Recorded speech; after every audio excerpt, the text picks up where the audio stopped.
Good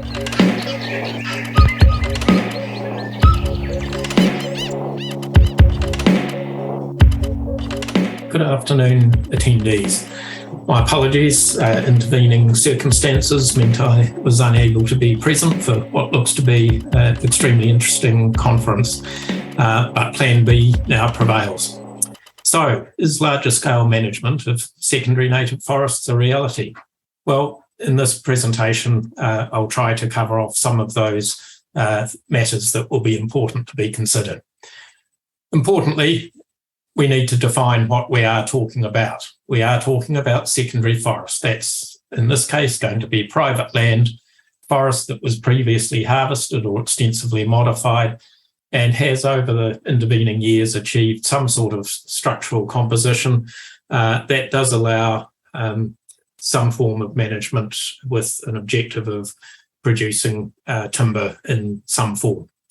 Scale or larger scale, upscaling, that's in the eye of the beholder. But one might consider that it should be expected to produce some form of continuous flow of products at some scale. It probably would involve regular in-forest management and the production of some level of recognised and consistent grades of quality and associated branding in the market, supported by a skilled workforce. The important matter to consider is why it even offers an opportunity. And that opportunity is represented in the two graphics in this slide. On the left-hand side, we see represented a diagram showing a annual regular sum of costs involved in producing some timber. That's the orange box. And above that, a little bit of revenue. And if the two are coming more or less continuously, then it doesn't take much revenue to exceed your annual costs to run a profitable business. If we looked at roughly the same level of costs distributed over a long time frame as might occur in a plantation, as illustrated in the right-hand graphic, we can see the orange bars, which represent a level of cost, and then the grey bars, which represent the level of cost plus the interest incurred in allocating that money to that purpose over an extended period of time, in this case, 36 years. At the end, the green bar, we can see, has to sum to a very much higher level in order to make that operation profitable. That's a very fundamental distinction between the advantage of use of existing forest, which is where a lot of the world's harvesting still comes from, versus plantation forests that New Zealand is largely focused on in exotics at this stage, but also with a lot of interest in planted native forest for timber production or other benefits.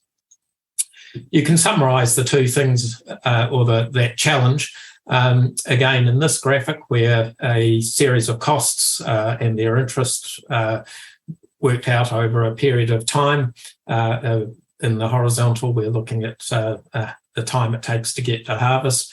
And the yellow line is basically indicating that what's called the net present value, often a term used to define a profitability of a future investment, actually goes quite quickly from a positive sum to a negative sum over a relatively short length of time as your rotation or the period at which you can harvest extends. Similarly, converting that into another form, the green line is the break-even cost, the revenue that you have to get before you break even on your costs. And that graph also shows that as you extend the period between, or period at which you can actually recover your logs, then the required value of the logs must start to increase quite substantially and dramatically in order to cover the interest accrued. So again, just another way of presenting the challenge and the potential advantage of utilising an existing forest. But before we even get to that point, where are we at all in the New Zealand context? And the graph here shows the level of roundwood, that's log uplift in New Zealand as registered under the New Zealand Forest Act. And what we can see clearly is that the total is small, 21,000 cubic metres approximately at 2017, which seems to be the latest comprehensive statistics readily available. And that of that, 78% of it is coming from the Southland Silver Beech forests that were managed on lands that were transferred to iwi interests under the compensation agreements for the Landless Natives Act. So quite a small industry and heavily dominated by the Southland Silver Beech, with the other species coming in, Rimu and red beech, in fairly small quantities. If we now look at where our high-value timbers are coming from overseas, then 89% of them come from the countries listed in this table. And within that table, we can see that there is, again, a overwhelmingly dominant supplier, which is Canada, and most of that, because of its location, will be coming in the form of redwood and cedar.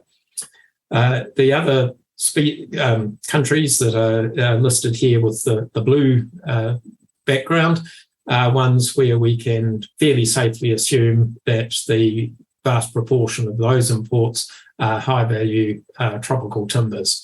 The exception being in Australia, where they will be both a combination of plantation and natural forest eucalypts. The others, not so certain. The statistics don't provide the detail to break down what species are involved. So we have an import that exceeds quite significantly the level of domestic production. Putting that into some sort of context over time, we can see a pattern that is probably well understood by most people, that the level of Indigenous harvest, and in this case, the graph is converted to sawn timber in all cases. Native harvest dropped significantly and had been dropping for a long time prior to 1997, but dropped again significantly as the West Coast Forest Accord came into play, and then once again as all crown harvest finished in the early 2000s. The level has bumped along more or less continuously at a very low level since then. Conversely, our imports increased at that time. Initially, a lot of that coming from local Pacific Rim nations and was hardwood replacements or Rimu lookalikes. But since then, barring the GFC, the increases have probably included more of the North American and Canadian species, as well as a greater diversity from other parts of the world. The gap now is obviously quite considerable. And the big question in terms of the context of this discussion is, does that represent a market opportunity? Can we replace those imports with our own natives? Or is effectively the market fulfilled and there is not going to be much room to move? And the question of whether the market's fulfilled, I have no specific view or answer.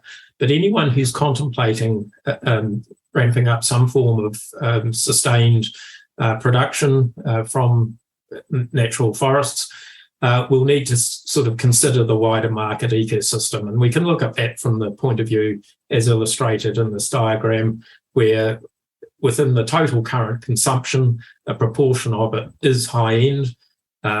High-end use will be ultimately defined by wood properties, including such things as strength, stability, durability, colour, so on and so forth, and also the costs of getting it to the market, both the costs of the forest management, which ultimately is reflected in the log cost, the processing costs and the logistics costs.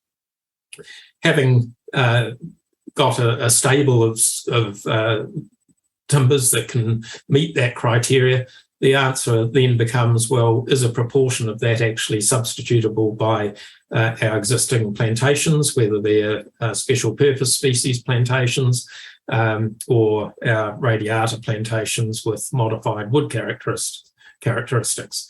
Another subset of that will continue to be substituted by imports, such as the Fagus species, some tropical hardwoods, the cedars. Will they continue? What's their sustainability? A whole lot of questions around that. But at the moment, they are still going to be very competitive in the market. Assuming you can identify specific advantages, that still leaves a gap for you, and particularly if there's some cultural meaning can be added to the mix of the market story, then there may well be a spot for some domestic production.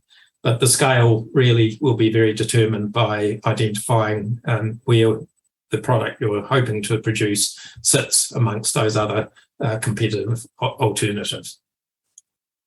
So very quickly now, just running through some of the practical issues that would need to be considered in any production scenario. One of the first and very obvious ones is simply the complexities in the landscape. If you've got multiple relatively small forest areas being aggregated to try and produce a continuous supply in some form, in some scale, then you will also be faced with complexities in site and species and how to correctly generate a robust yield regulation for those, the overheads of producing sustainable management plans for them, whether as an aggregated group or as a block, and also RMA and consenting issues at the local level. You also have the issues that automatically come into play with the ownership of that land and what are owners' expectations, what sort of contractual obligations are required to make the system run that are also acceptable to landowners. What sort of involvement do landowners want? Some may wish to be arm's length, while others may want to be intimately involved. And where does that fit in terms of the continuum of skills that are also required to manage such forests? You get then, assuming that you can overcome those sorts of issues, the next big step is that if one is moving beyond a very small scale sole trader, selling more or less informally into a few contacts, and then trying to upscale to provide a continuous supply, then the steps involved in generating a reliable, recognised set of grades that provide certainty and consistency for the markets you hope to supply into involves quite a bit of technical work, good understanding, good marketing, and then obviously performing to the standards that you set. There is a very standard set of conditions or criteria that then work out in the forest. Firstly, in respect to the harvesting, as you move upscale or in any form, the level of equipment and the type of equipment you might need also changes, and above all, the costs start to rise very substantively as its production capability and its technology increases. Finding the sweet spot is extremely important.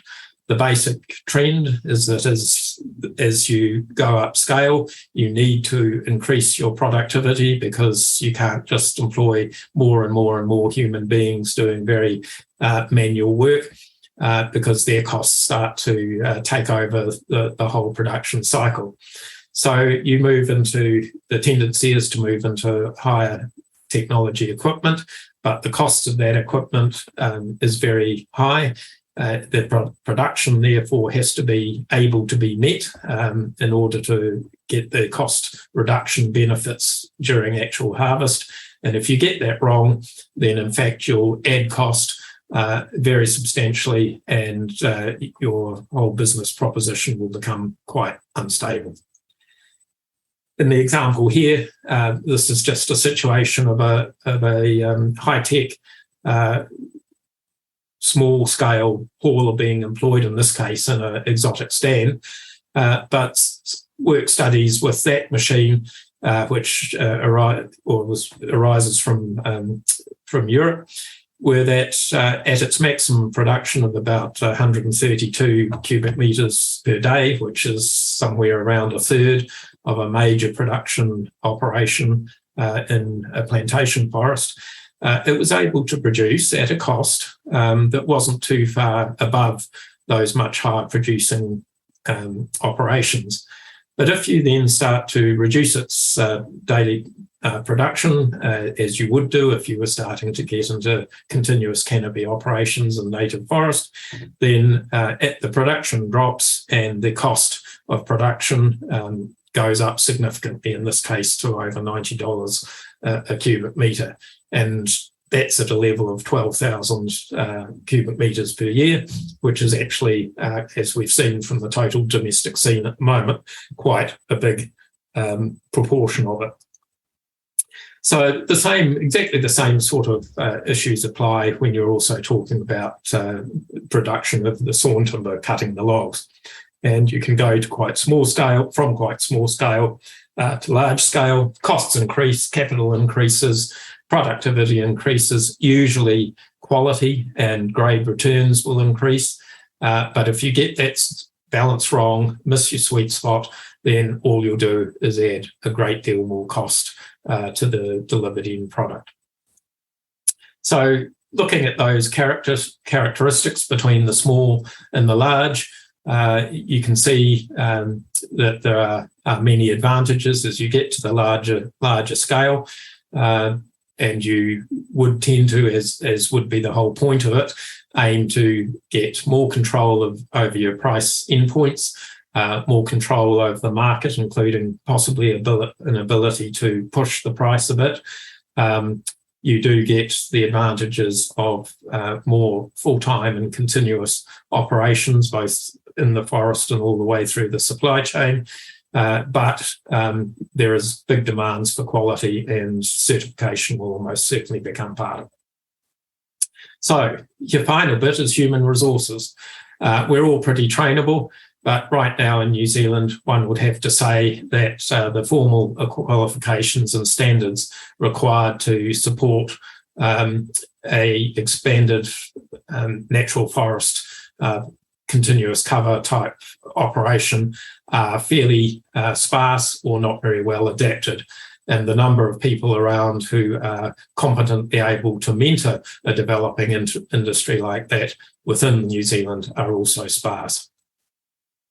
So can it be done? Well, possibly, but there would be a lot of upfront work required, a lot of luck in terms of the particular availability of landforms, topography and resource, certainly a strong coalescence of willing and motivated landowners would be essential, and you would want to add a culturally significant story to make the operation work.